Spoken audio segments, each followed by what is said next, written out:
Let me tell you what I'm thinking these days. In my time with God in the morning, I'm reading right now in the book of Job in the Old Testament. I think you probably know something about the book of Job, whoever you are.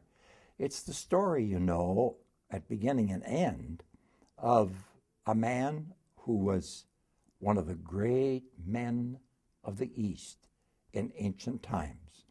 He was exceedingly wealthy.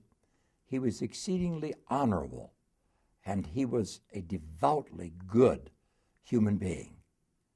So good that at last his life was put to a peculiar test, and in a period of almost no time at all, he lost all his wealth, lost his children, lost his health eventually, and found himself on an ash heap, simply scraping the stuff from his boils and sores.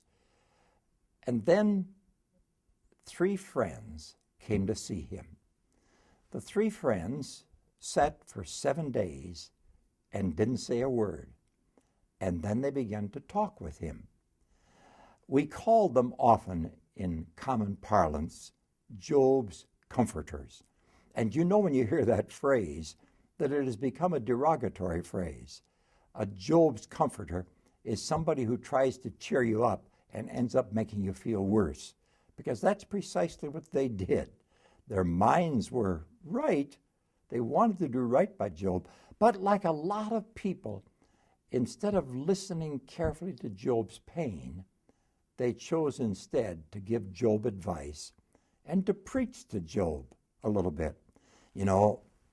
I've been a preacher, it seems to me. Well, obviously I have been a preacher most of my life so far. So I have a lot of sympathy with the mood to preach. But one needs to be very careful about when you preach and how you preach and whether you get a little preachy while you're preaching.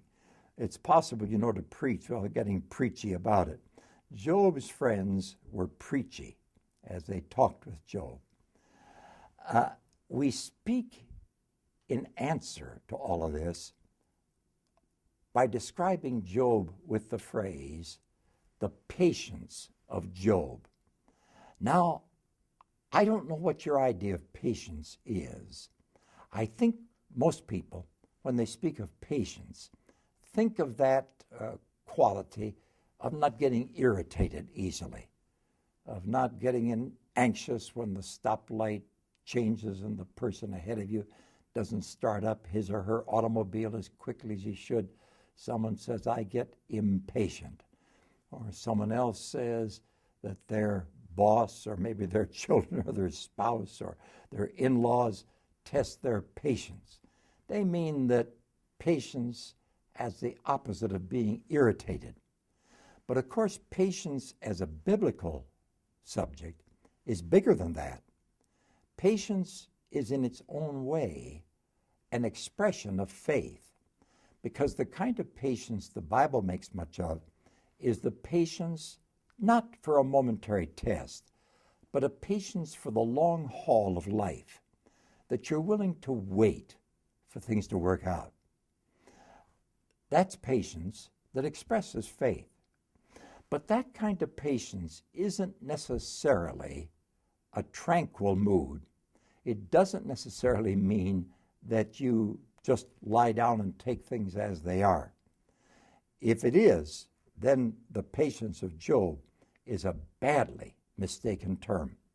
What has fascinated me in my current reading of Job is this, that in chapter after chapter of his book, there will be, for a chapter or two, an accusation by one of Job's erstwhile friends. They put Job down, they tell him off, they straighten him out, they educate him in their own way. And the next chapter then will always begin by saying, but Job answered.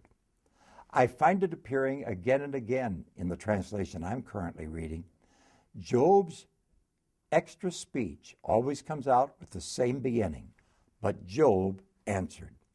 Job didn't just settle back and take their accusations. He made his case.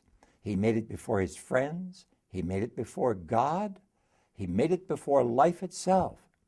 Job answered. He trusted in what he had always believed, and he trusted in what God had done in his life, and so he answered. That, too, can be a part of patience, used rightly, that we listen, we hear what is said, we look at what we know, and we answer. We keep holding on. That's what I've been listening to from Job this week, and that's what's been on my mind. Thank you.